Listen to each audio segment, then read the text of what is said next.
Hello and welcome to tutorslearn.com. My name is Virender and I'm going to teach you PHP in this course. So let's get started with the introduction of PHP. I have created a file and I had written some keywords in it regarding PHP. What PHP stands for?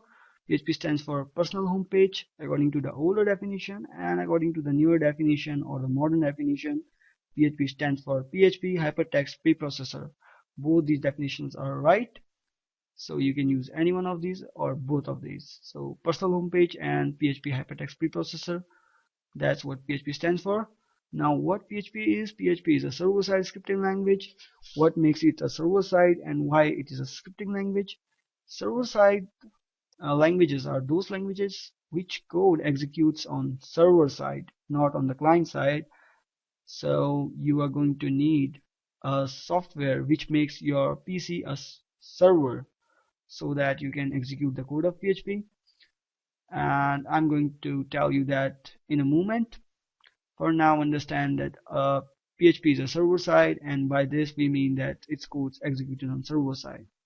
Now PHP is also a scripting language because it doesn't need to be compiled before we can run PHP.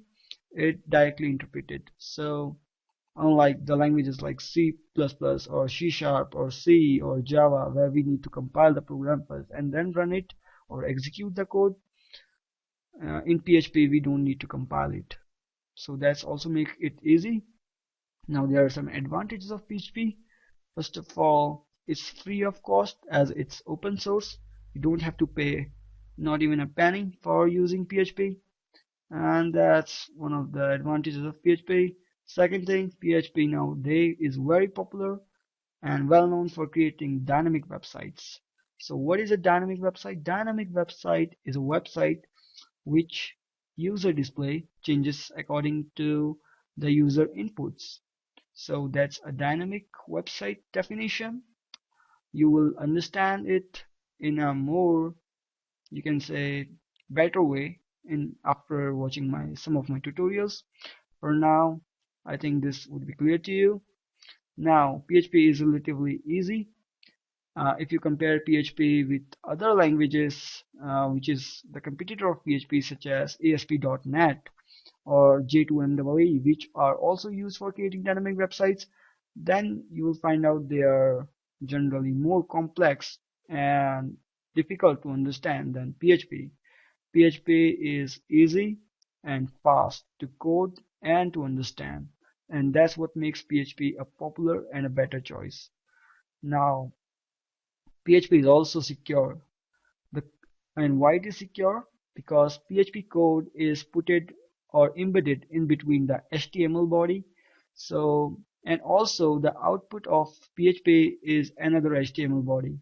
So whatever or whoever be using or whoever wants to see your PHP code, he will actually see your HTML content, which is the output of PHP. So PHP is basically taken from the HTML and it will give you the output as an HTML page. So you basically, anybody who wants to see what's going on in the PHP will be left with an HTML page and he won't be able to see the main logic in PHP, and that makes PHP a more secure choice. So that was something about PHP. Now I was talking about the server side.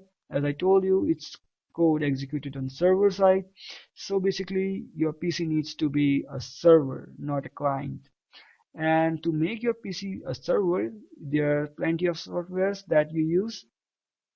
And I'm going to use a server software which is known as WAMP.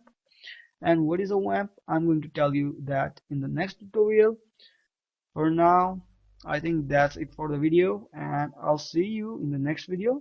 So keep it learning and keep watching.